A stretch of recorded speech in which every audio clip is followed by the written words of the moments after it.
I was about to say you're Conga joining us live. Okay, sure. Why not? No, you're not joining us live. Lean Okay. into it.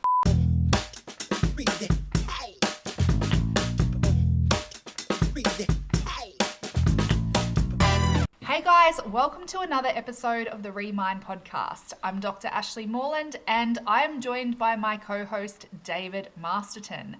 Today we are hot off the tracks of Mastermind. Now I am part of a business program where every quarter we go away and we have some business development, some quarterly planning, annual planning, all this kind of stuff. And we have a process called a mastermind process. And a really interesting thing that has been burning into me that I really want to touch on today is this concept that your business will only grow as much as you do.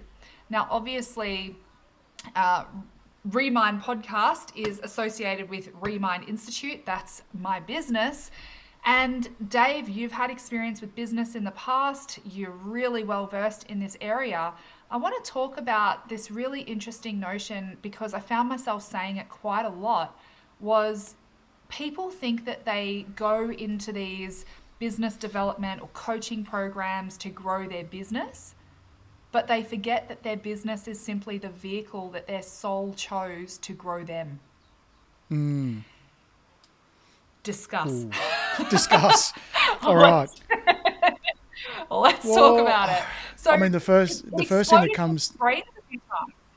What's that? It exploded people's brains when I mentioned that. I'm like, yeah, but your business is just the thing that's revealing to you where you need to grow. For others, it might be a relationship, it might be parenting, it might be all these different vehicles that are going to reveal to us where we need to grow, that will support us on our growth journey. But business is one of them. Well, I don't know a lot of people, or I'm speaking on behalf of a lot of people, but my personal experience is business is something that you do. It's not who you are. And so the harder you work at the business, the better it gets. And then you combine that with it being some form of escape, whether it be you're wanting to get away from a relationship, get away from, I don't know, the feeling that you're not sort of good at something, so you bury yourself at something that you're good at. Yeah. Or you bury yourself into, I'm not worthy, but, if you're not worthy, then why am I making all this money? Or even to a point where your identity, and especially when you're very successful, your identity is the business. And I'm not speaking for everyone, but it's a very common trap that people can fall into. Take the business away, what's left? Who am I? So to have the sense that this thing is reliant on you, I think a lot of business owners understand that, but they understand it from probably more of an asset way or a risk way, the single person risk. Like, what's the biggest single risk in any small business? Well, it's the key person. That key person leaves and then the business is done. Or some people who are media personalities, when you're the personality, the business itself is you. So they sort of look at it and go, well, you are an asset. Without that, and how do you measure an asset? Well, what is someone else prepared to pay for it if you were to on-sell it? So, I mean, apart from generating income out of a business, there's also the idea that you can grow capital within it and then sell it moving on. But how do you do that when you are the business? How do you do that where you're a big asset? Now, to even think, okay, well, the business is a reflection of me. Well, yeah, it's a reflection of my hobbies. Maybe it's a reflection of my talents. Yeah. Reflection of my skills. Yep. Reflection of my commitment. Yep. A reflection of my sacrifice. Yeah. But I mean, some people look at it as a way to sort of go, I might feel like crap, but look at my business. Or I might not have these talents, but look at my success over here. But yes, it is absolutely, you cannot love someone else more than you love yourself. Your business can't outgrow you unless you add other people into it, really. I mean, when you take in massive organisations and institutions, yes, the business will grow bigger than you, but that's because you've got the energy of others involved. So when we talk about this sort of, okay, your business is only going to be as good as you are the main person. That is you. It's you are the main. And when you think about it, your business is a reflection of you. So if you need to take control because everything else is out of control, well, your business will be limited to how much control you have over it, even though it might be going through a growth phase that needs you to sort of let go and have someone else take over. Or there could be limitations of you hyper-focus everything in the relationships you have within your business because you haven't healed relationships outside of your business. The relationship with yourself, 100%. your partner, your family, Yep. all of that. So 100%, it absolutely is. It's a massive one. It really is, because it's one of those things. It's a tool, but it's also a reflection. It's also an escape. It's all of that It's wrapped huge, into isn't one. it? Yeah. People are like, but I just want to run my business and just be done with it. No. You got to look at the ugly stuff. You got to look at the deep stuff. So some things that you said really resonated with me, and partly because, I mean, Remind Institute, I'm the only practitioner at the moment, but everything that we're building is based off my IP and my expertise and my experience. So although there's a huge level of key person risk in terms of live delivery of things, we literally have hundreds or thousands of hours of delivery that I have delivered that contains so much IP that we can package up and on sell in ways that don't depend on me. But this is really interesting, right? Because this concept of your business only grows when you do. When you are sharing, there's a lot of focus on, well, it's obvious when you are the business, when the business is an extension of you, and without you, there is no business. Mm-hmm.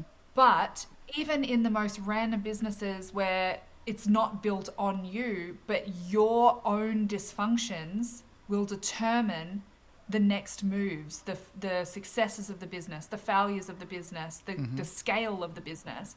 And, you know, I even think about things where we'll think about some of the most obvious dysfunctions that we might have. It might be a fear of rejection.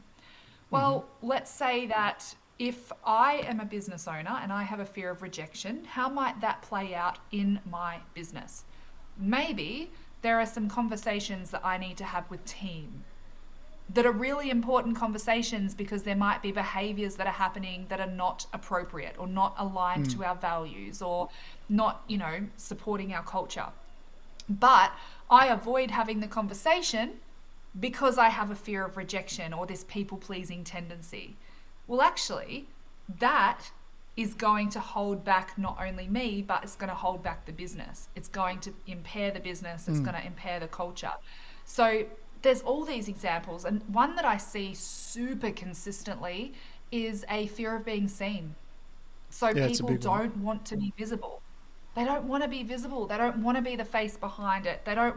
There's such a fear of being seen, or a fear of judgment, or a fear of other people's opinions, that they will play small. They'll keep themselves safe and not actually get behind the camera, or not be the one speaking about what they're doing or sharing what they're doing because of that. And again, if we want to grow our business, we need to be able to tell people about it. So there's these fears or dysfunctions within ourselves that at a personal level, unless we resolve them and overcome them, we're never going to be able to push through to that next level. So I feel like in the mindset space, there's a whole lot of conversation around mindset, and limiting beliefs I feel like it's a buzzword. Like, I've got these limiting beliefs. Which is true.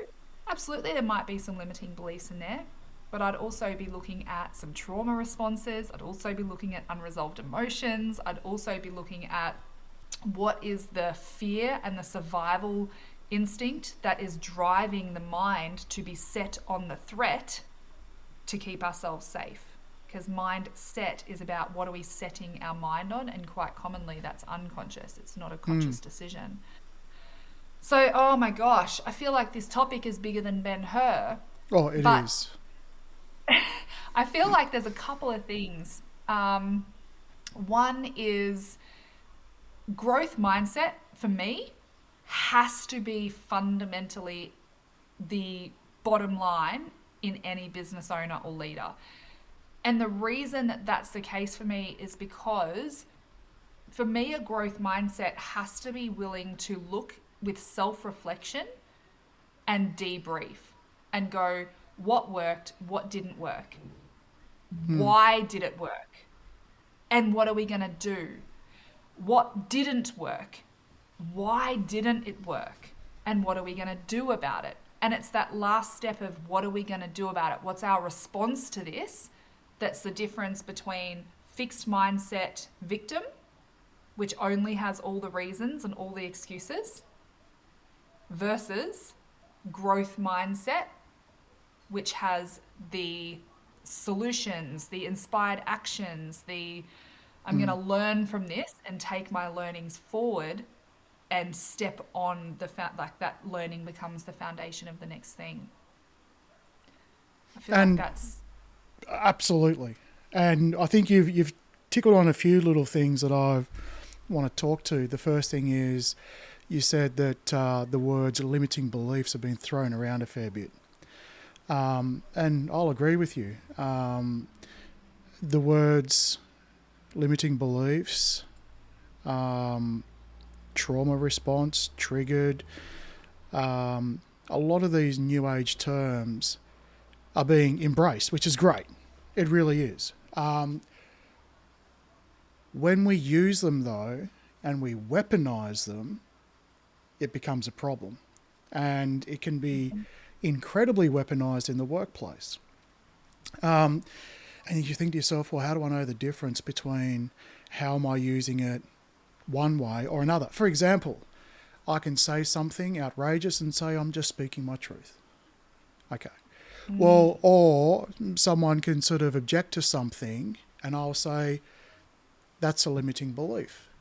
And it very well could be that, but the way in which it's being used can be challenging. So when you are weaponizing it, you generally, with the purpose of these terms, it is, are you curious about what that person's saying? If you're not curious about what the other person's saying and you say those things, it's a shutdown. It's weaponizing it.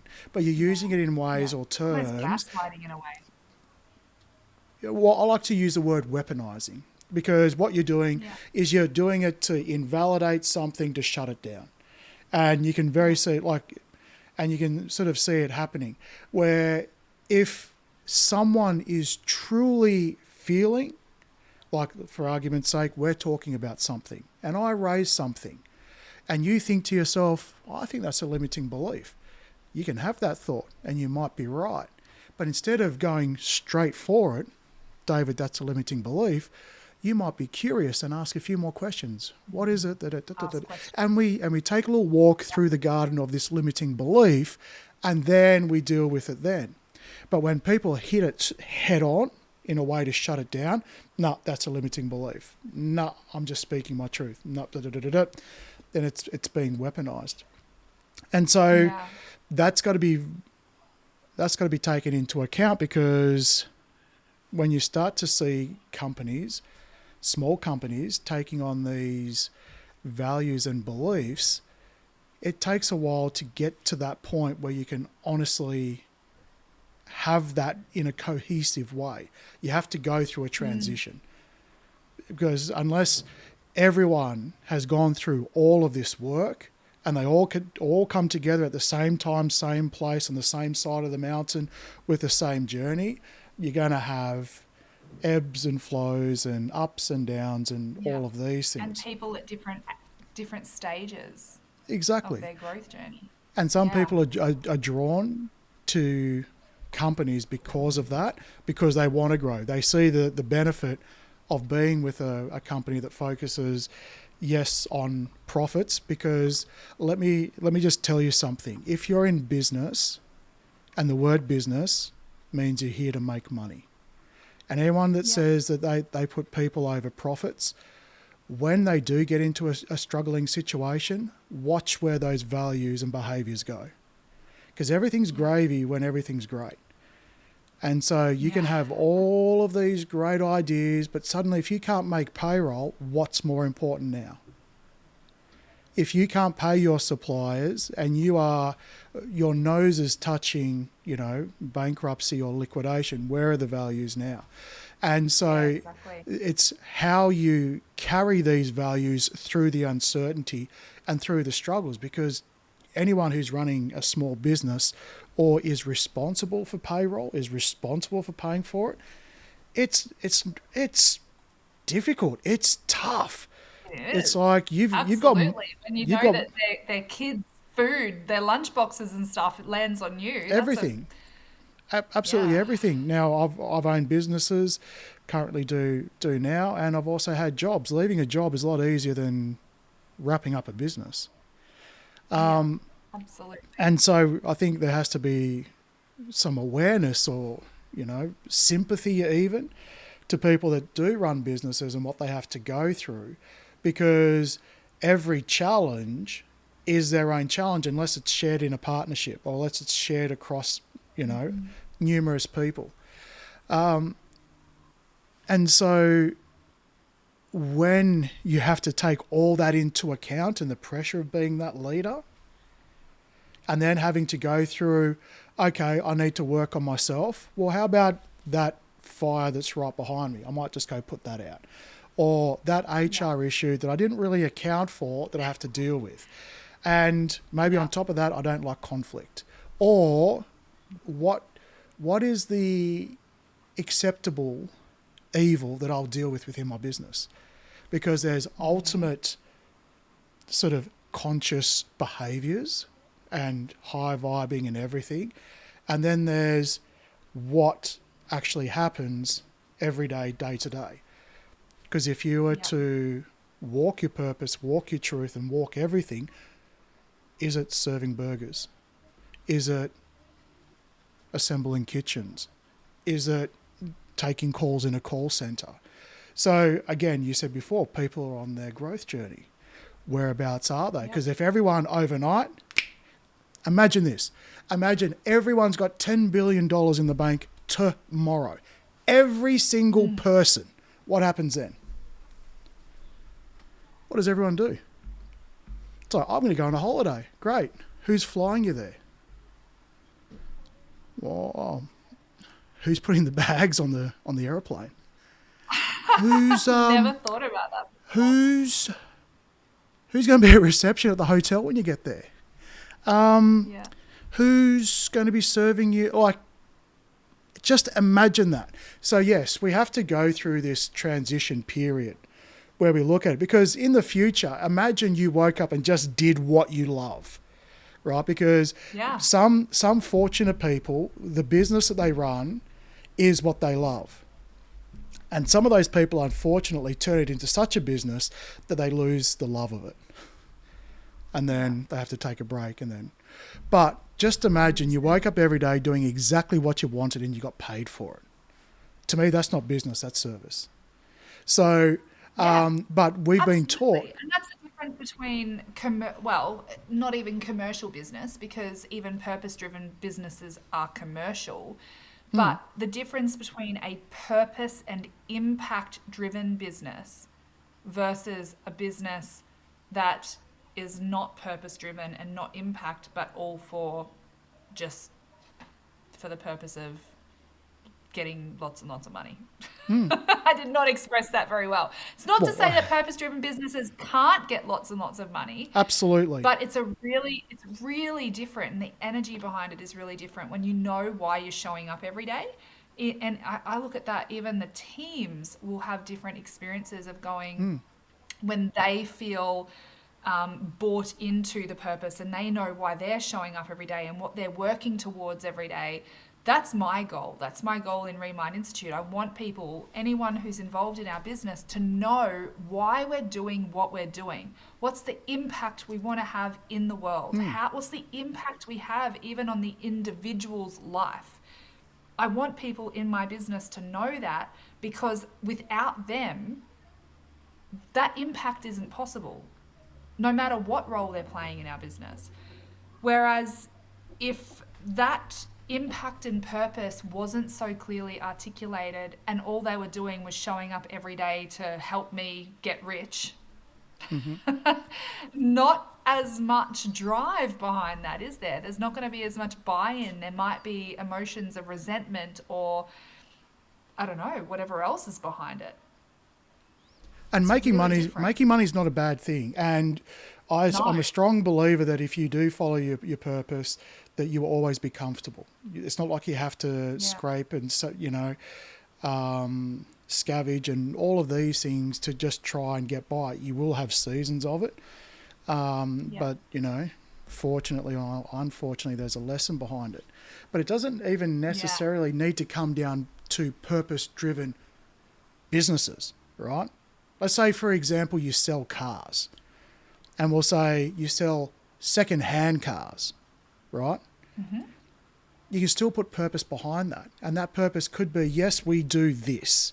However, we're going to create an environment with the people that are around us that we keep each other accountable, we have fun, and if someone needs this solution, that we are going to be the most inspiring people that can do this solution.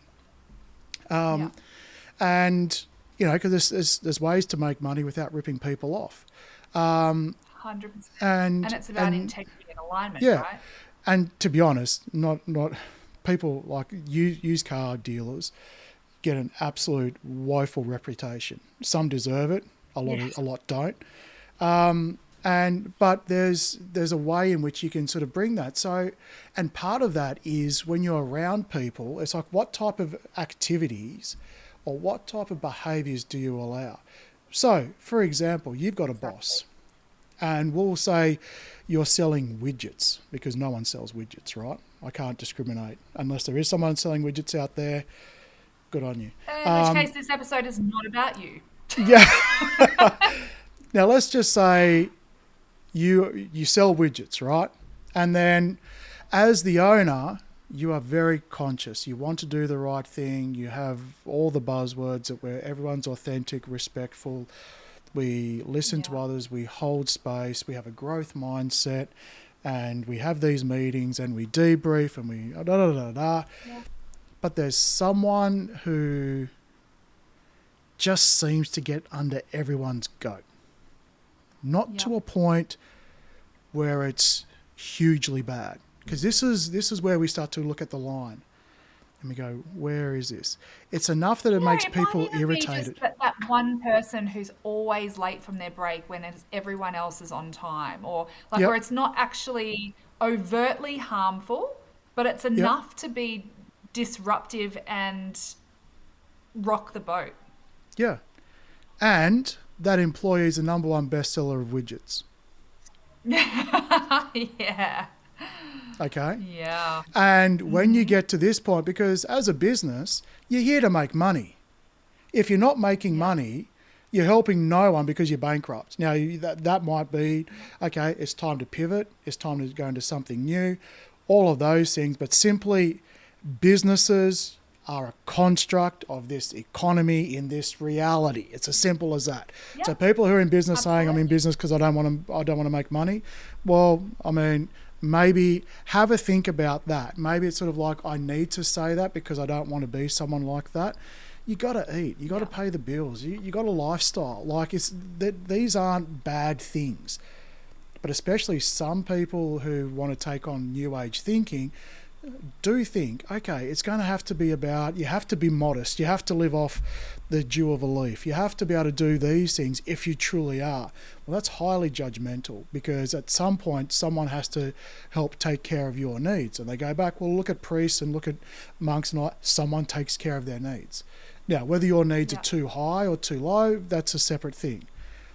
But you're in business, and that's okay, because we are here to experience experiences, to experience learnings, lessons, and all of those things. And it comes through business, as you said earlier on. So you've got someone who just gets under people's goat. Just that bit. And like you said, maybe they just take a little bit longer break. Maybe they roll their eyes every time someone speaks. Or they don't listen to you as the leader as much. but boy, they make bank. Yeah.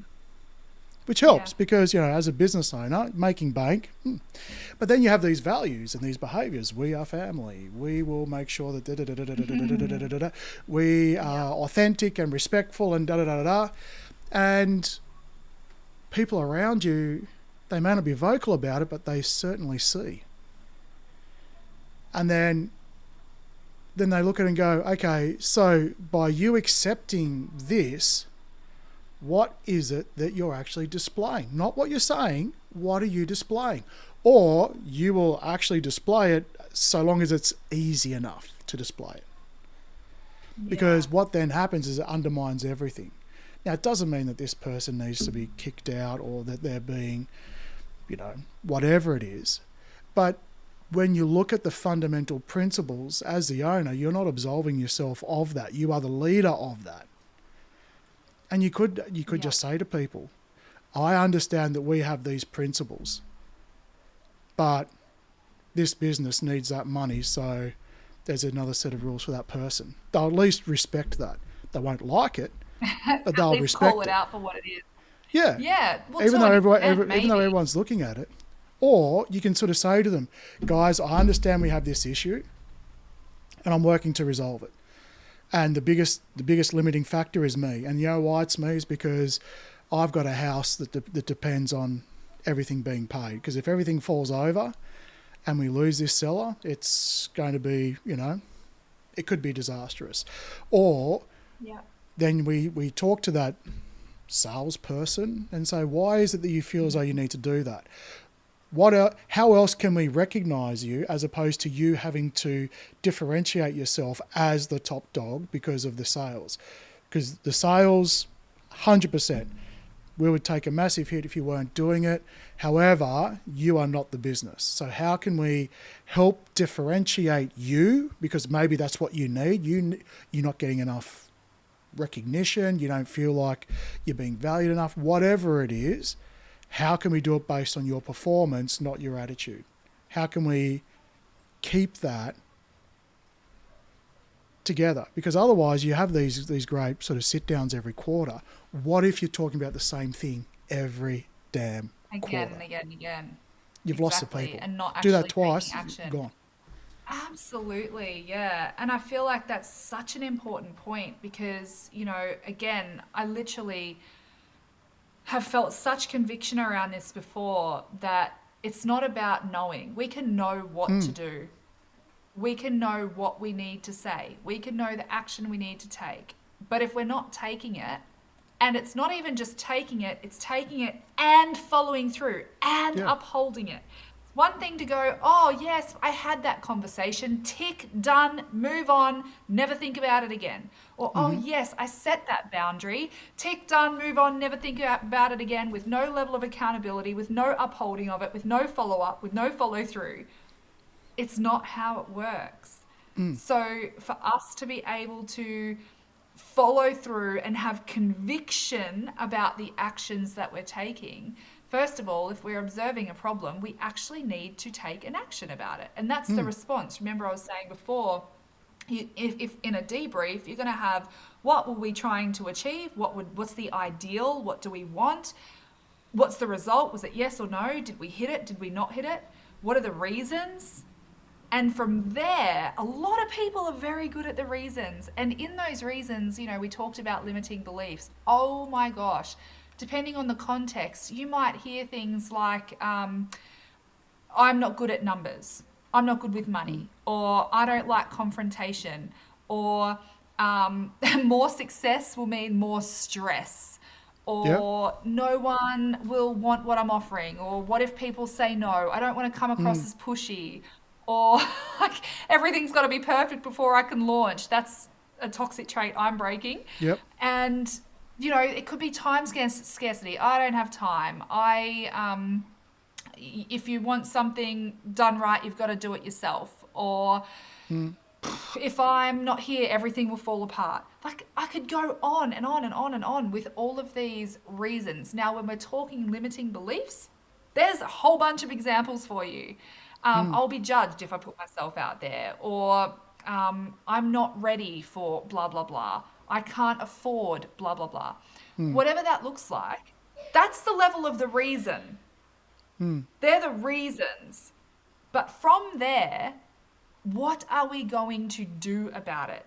And this is the one thing that will lose me, is if someone gives me all the reasons, but then they're not willing to take an action, and I sit in the meetings, exactly as you said, if I were to sit in meetings again and again and again and again, we're talking about the same issues and nothing is being resolved because the actions are not being taken, I'm done. I'm out. So it's the response level, response ability, the ability to respond is going, okay, these are all the reasons. How do we do this given that this? What are we going to say, do, what actions, who's going to do it, when are they going to do it, and actually follow through to make sure it gets done. So in that your business will grow when you do, we have to be willing to look at what are some of those limiting beliefs, what are some of those stories and reasons that we're constantly telling ourselves that's holding it back. And some of the most common ones that I see, particularly, I think I mentioned that fear of rejection.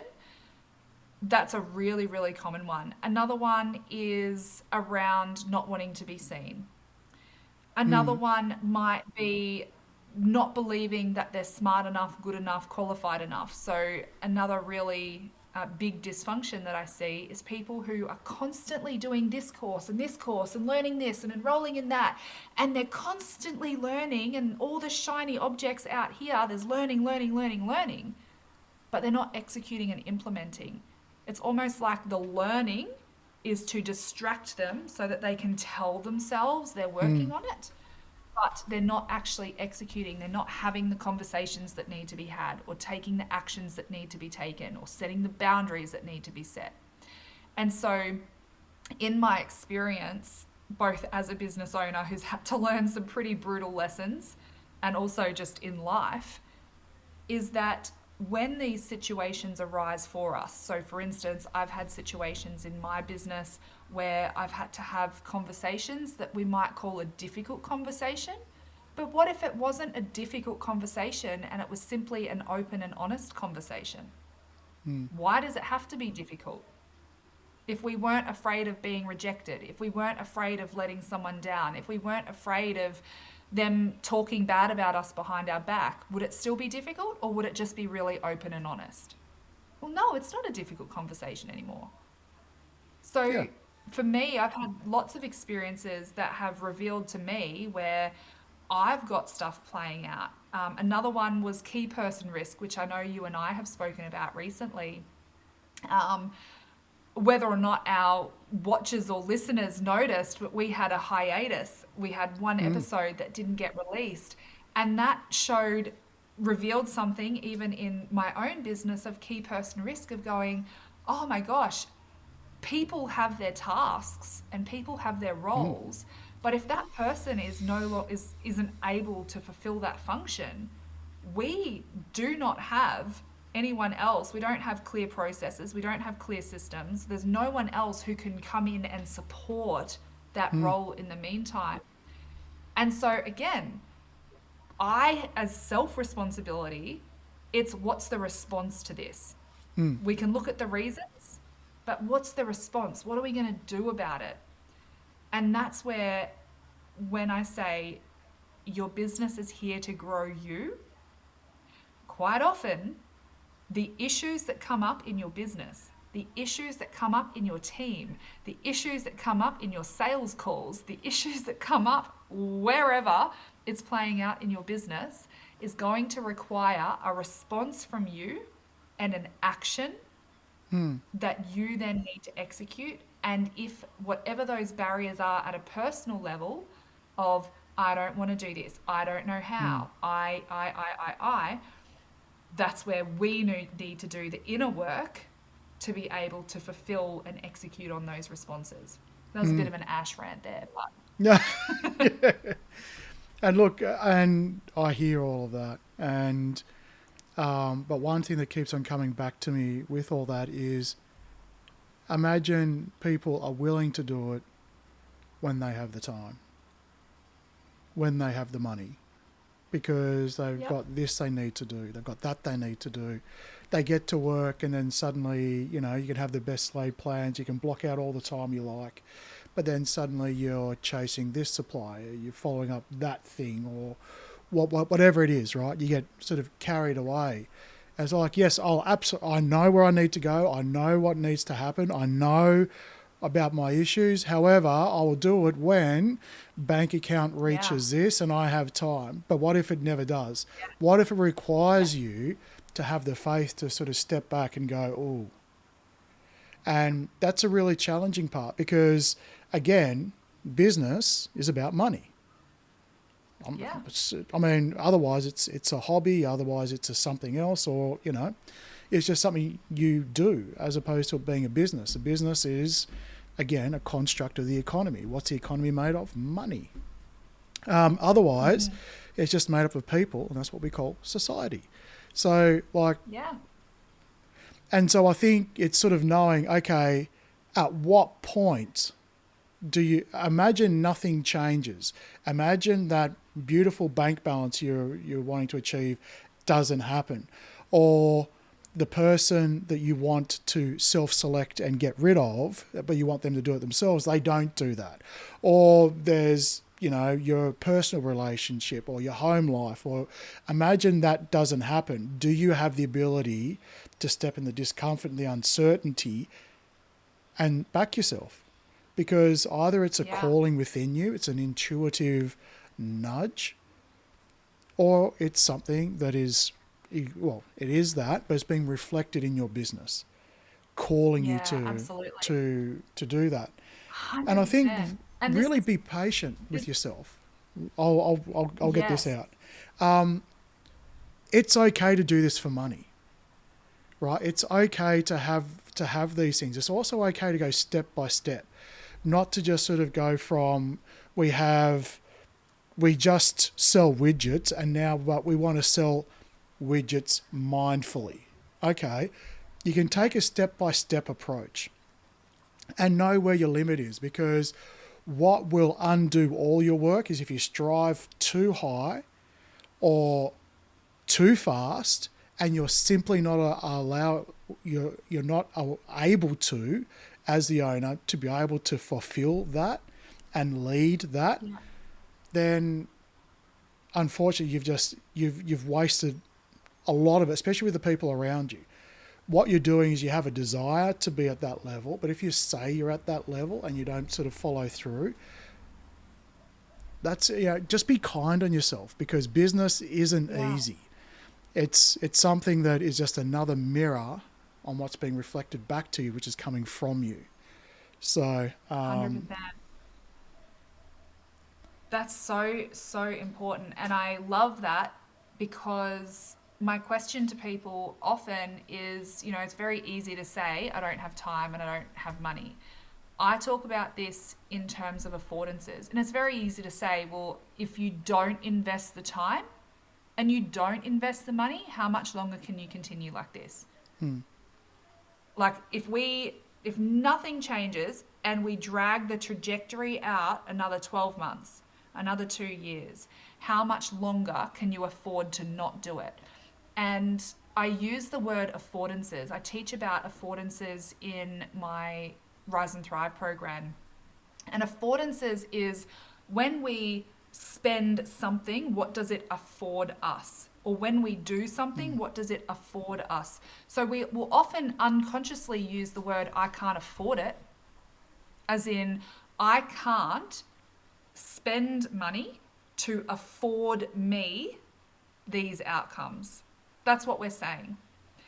I can't spare that money to afford me these outcomes. But when we look at affordances, we spend money on things that afford us much lesser outcomes. So, being really intentional about our affordances, what are the things that are really important to us? What are the problems we want to solve? And then prioritizing investing resource of time and money into those things. And that's super important because, you know, we had someone who shared a really amazing testimonial recently who was a participant in our I can't even remember what month it was, one of our recent rounds of Rise and Thrive. And in his testimonial, he shared how this opportunity to do this program presented to him 2 years prior. And he had been in my inbox. He was saying, yep, I'm going to do it, but then didn't do it. And for 2 years, this opportunity was available, and he didn't afford the resources of time, energy, money, whatever it was, to actually sign up and do it. And one of the most profound things that I loved that he shared in his testimonial was that he wished he had have done it 2 years prior, because by not doing it, by not affording and carving out the time and emotion and energetic resource and financial resource, even if it's an investment at the time, back here, it cost him another 2 years of not experienced peace, of not having clarity of mind, of his relationship continuing to have challenges. And the outcomes that he has here, if he could have brought those back here, I guess the challenge, the suffering, the issues that he encountered over those 2 years would have been really, really reduced. And so I think about this and go, all right, in our businesses, if we know that we are our biggest barrier, a lot of business owners will, invest in things for their business. They'll invest in things for their team. They'll invest in things here and invest in things there. But at what point do they invest in them? And I feel like that's a really, really important point, because for me, the number one investment that I make, we can talk about property investments, we can talk about shares, we can talk about super, we can talk about all these things. And what are they affording us? Quite often, they're affording us more money, or hopefully a return of financial gain. But when we invest in us, the return on investment is a ripple effect of improved culture, of improved retention, of improved integrity, of improved alignment, of improved everything else. And as a product of all of those things, there's financial reward. But investing and only looking for affordances of financial reward and return on investment, we miss the gap and the opportunity for that inner growth in us that's going to drive the growth of the business and overcome the barriers that actually hold us back. So affordances to me is really fundamental, because if we can get really clear on what does this afford me, if I go and drop $100 on a pair of stilettos, they might afford me looking good for a night. But if I were to drop the same 100, feeling good maybe, Dave, I'm not sure if you've spent much time in stilettos, but... I can confidently say none, but I mean, looking good, but isn't there some sort of payback where when you look good, you feel good? Like that sort of... I might intrinsically feel good, but I can tell you my feet aren't. Yeah, okay. They're not feeling good. But yeah, you get my point, right? There's some things that are going to have tangible affordances, intangible affordances, but you've got to look at the ones that actually are going to support your long-term growth trajectory. So I feel like that's super important. Yeah. And yeah. So I would say that it's a really cool example, what you've just mentioned, of someone kind of knowing that they need to make a change. Because I think what we'll probably end this episode on is about what do I do next? And, how do I take it to the next level or something like that? Well, the answer is you already know how to. And because there's something, I guarantee if you're a business owner and you're resonating to a lot of this and going, this is difficult, this is crap, this is hard, and, my heart goes out to you because, damn. But you already know. But you might not have the full solution yet, right? Because if everyone had the full solution, if everyone had the stacked bank account, everything's easy. However, you're not here to have the stacked bank account. You're not here to know everything. What you're here to do is experience and learn, and all of those kind of things that absolutely suck in the moment. But you sort of look back and go, okay. So this example you've just mentioned is this participant has come across the Rise and Thrive course, and sort of felt, oh, there was a little something, right? First it was presented, hello, and then, as opposed to the other thousands of things as consuming human beings that we are presented daily. Like, we're presented so much. This thing, it hit. Okay. So that's the first thing. Your intuition's going, this might be for you. Then it's sort of like, okay, I'll have a bit of a look at it. If this thing for me was $5 and could give me everything it says, great, sign me up. Oh, now it's $500,000. Oh, I'm not sure if it's worth it. Or you come across it, it will take you 5 minutes of your time. And it will do everything it promised. Sign me up. It's going to take you 5 years. Ooh, I don't know if I have the time now. And so what's then has happened is it's sort of like, okay, for whatever reason it is, and I'm not saying the course costs $500,000 and takes 5 years, but it's I could probably have one client for the year and make my life a lot easier. If it were. But what sort of happened is it's come to you and you kind of know, but there's something stopping you. There's something saying it's not worth it. You can't afford it, whether it be, as you said, time or financial or whatever it is. However, you're resonating with the direction. You're resonating with the path and you resonate with the outcome. Okay, great. So we've now got, we now know we like the outcome. We now know we like the path. We just don't want to go through the how. There's a limiting something.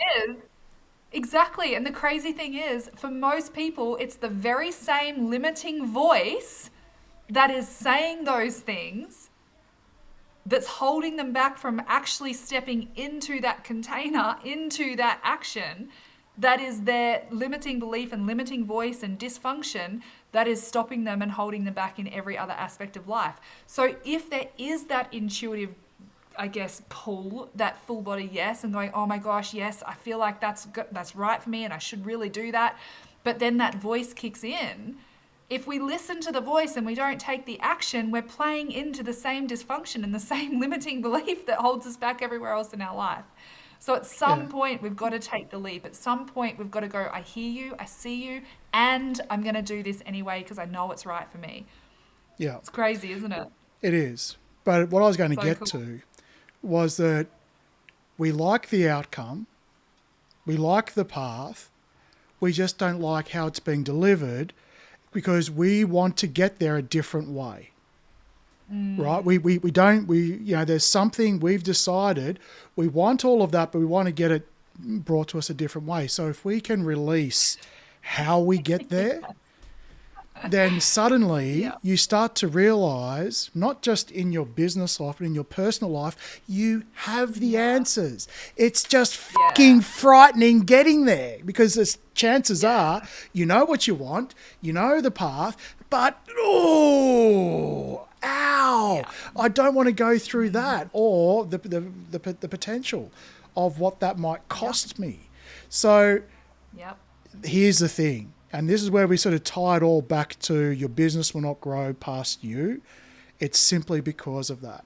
Because whether your business is showing you the way to grow or the way to step out or the way to move on to something entirely new, you have the answer, right? You just may not like what's going on. The answer. Right? Or I want the answer in a certain way. So look, it's a tricky one. And, sometimes people poo-poo spirituality with money, but this is the reality that we live in. If there was a big container of money that spiritual people could just tip into and they didn't have to worry about it, then great. Then we'll be having a completely different discussion. However, at this time, we are learning to dance a very fine line between being of service and being in this reality, in this economy, and be okay with that. And go step by step, but consolidate every step. If you overreach, there's a high chance of bypassing. And so, but just know, and I guarantee it, because I've known, and I bet you've known, that you kind of know the direction, you know where you want to go, but there's like, oh, but I have to do that, you know. Yeah. So anyway, big one. Big episode. Huge. I feel like I know the direction I want to take our next conversation. So that's really cool. But we've touched on limiting beliefs. I have no idea what we're going to call this episode because we kind of went down so many different rabbit holes. But anyway, I really hope that this has landed and it's convicted you and hit you. It might have been an uncomfortable hit, but I hope that it's hit you in a way that provokes action. Because without action, your best intention is going to get you absolutely nowhere. So action, guys. What's your action going to be? Share it with us. I'd love to hear it. Let us know. Till next week. Yeah. Bye-bye. Bye.